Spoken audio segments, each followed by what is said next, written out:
సందీప్ రాజ్ డైరెక్షన్‌లో వచ్చిన 'Mowgli' movie. 'Mowgli' movie మీరందరికీ హైప్ ఎక్కడి నుంచి మొదలైంది? 'బండి సరోజ్' గారి గురించే కదా! ఆ హైప్‌ని మీరు అదే మెయింటైన్ చేసుకొని మూవీకెళ్ళిపోండి. మూవీ నాకెలా అనిపించింది? నాకు నచ్చిందా లేదా? అనేది మొత్తం ఇన్ డెప్త్ రివ్యూలో మాట్లాడేసుకుందాం. ముందు మూవీ స్టోరీ లైన్ గురించి మాట్లాడేసుకుంటే, ఒక అడవుల్లో పెరిగే మన హీరోకి అక్కడ జరిగే షూటింగ్‌లో హీరోయిన్ కనిపించిద్ది. అక్కడ వాళ్ళు లవ్‌లో పడతారు. ఆ లవ్‌లో పడే ప్రాసెస్‌లో హీరో అసలు ఎలా బిహేవ్ చేశాడు? ఆ లవ్ ప్రాసెస్ ఏంటి? దాని తర్వాత ఏం జరిగింది? ఈ కథలోకి మన 'బండి సరోజ్' గారు ఎలా ఎంటర్ అయ్యారు? అనేదే మూవీ స్టోరీ లైను. మూవీ నాకైతే చాలా నచ్చింది. 'అఖండ' మూవీతో నేను డిసప్పాయింట్ అయిపోయినా సరే, ఈ మూవీ నన్ను ఫుల్ సాటిస్ఫై చేసింది. పెద్ద మూవీస్, చిన్న మూవీస్ రిలీజ్ అయినప్పుడు కంటెంటే కింగ్ అంటారు కదా! ఈ మూవీ నాకు తెలిసి ప్రూవ్ చేసిద్దని మాత్రం నేను గట్టిగా నమ్ముతున్నా. మూవీ నాకు చాలా నచ్చింది. కొన్ని కొన్ని సీన్స్ అయితే భలే వర్కౌట్ అయ్యాయి. ఇంకా మూవీలో పాజిటివ్స్ గురించి మాట్లాడేసుకుంటే ఫస్ట్ హాఫ్‌లో ఒక ఫస్ట్ వాళ్ళు బిల్డ్ చేసుకునే స్టోరీ బిల్డింగ్ తోపుంటది. చాలా చూపెట్టారు ఒక్కొక్క క్యారెక్టర్‌ని. దాని తర్వాత చిన్నగా స్లో డౌన్ అవుతా ఆ లవ్ స్టోరీ అది కొంచెం పర్లేదు. ఓ డీసెంట్ లవ్ స్టోరీ చూసామనిపించి ఇంటర్వెల్‌కి ఒక మంచి డీసెంట్ బ్యాంగ్ వచ్చేసిద్ది. 'బండి సరోజ్' గారిది. ఇంక ఇంటర్వెల్ నుంచి అనుకునిద్ది మూవీ ఊపు. ఒక రేంజ్‌లో ఉంటది. అంటే ఒక cat and Tom and Jerry game అంటారు చూడండి. ఆ రేంజ్‌లో ఒక రేంజ్‌లోకెళ్ళిపోయిద్ది మూవీ. ఎక్కడా కూడా డిసప్పాయింట్ చేయదు.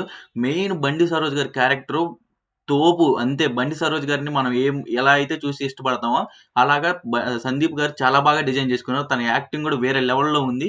ఏంట్రా బాబు! మరి ఈ రేంజ్‌లో ఇలా ఉన్నాడు, ఇలా యాక్టింగ్ చేస్తున్నాడు అనిపించేసిద్ది. 'రోషన్' గారు కూడా చాలా యాక్టింగ్ చేశారు. వీళ్ళిద్దరు ఫేస్ ఆఫ్స్ ఉంటాయి కదా! అవి కూడా చాలా వర్కౌట్ అయ్యాయి మూవీలో. ఓవరాల్‌గా క్లైమాక్సు, మన 'కాలభైరవ' మ్యూజిక్ ఇవన్నీ చాలా వర్కౌట్ అయ్యాయి మూవీలో. ఒక మంచి మూవీ చూసా అనే ఫీల్ అయితే వచ్చింది. ఇంకా నాకు నచ్చిందేంటి అంటే, ఈ మూవీ తీసింది చాలా లిమిటెడ్ బడ్జెట్‌లో. కానీ ఆ గ్రాండ్ అనేది మనకు కనిపించిద్ది. ఆ రియలిస్టిక్ లొకేషన్స్‌లో తీయటం వల్ల మూవీ అనేది మనకి చాలా కనిపించిద్ది. నెగెటివ్స్ గురించి ఇలాంటి చిన్న మూవీస్‌లో నెగెటివ్స్ గురించి మనం పట్టించుకోకూడదు. స్టోరీ కొంచెం అటు ఇటు ఉన్నా కూడా మనం ఎంకరేజ్ చేస్తేనే ఇంకా మంచి మూవీస్ వస్తాయి.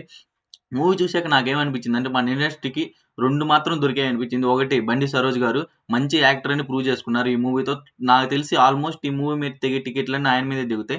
నంబర్ 2 వచ్చేసరికి డైరెక్టరు 'సందీప్ రాజ్' గారు కలర్ ఫోటోతో తనేంటో ప్రూవ్ చేసుకున్నారు. మళ్ళీ ఈ మూవీతో ఇంకోసారి ప్రూవ్ చేసుకోబోతున్నారు. One of the best director అనిపిస్తారు నాకు తెలిసినంత వటికి మన 'సందీప్' గారు. ఇంకా ఓవరాల్‌గా మూవీ మీరు చూసుంటే మీకెలా అనిపించిందో కూడా కింద కామెంట్ చేసేయండి. నన్నడిగితే మాత్రం మూవీకి టికెట్ బుక్ చేసుకోండి. రూ. 99 ప్రీమియర్స్ కొన్ని చోట్ల ఏస్తున్నారు ఈరోజు నైటు. నేను గూడా చూసా. నేను చూసా అని నమ్మకపోతే మీరు ఆల్రెడీ స్టార్టింగ్‌లోనే ఎసా గదా! ఫోటోలు అవి చూస్తేనే మీకు అర్థమైపోద్ది. ఇంకా ఓవరాల్‌గా మూవీ నాకైతే చాలా నచ్చింది. టికెట్ అయితే మీరు మళ్ళీ బుక్ చేసుకోమనే చెప్తా. ఇంతవరకు చూసారంటే నచ్చే ఉంటుంది గదా! లైక్ చేసి సబ్స్క్రైబ్ చేయండి. Thank you for watching.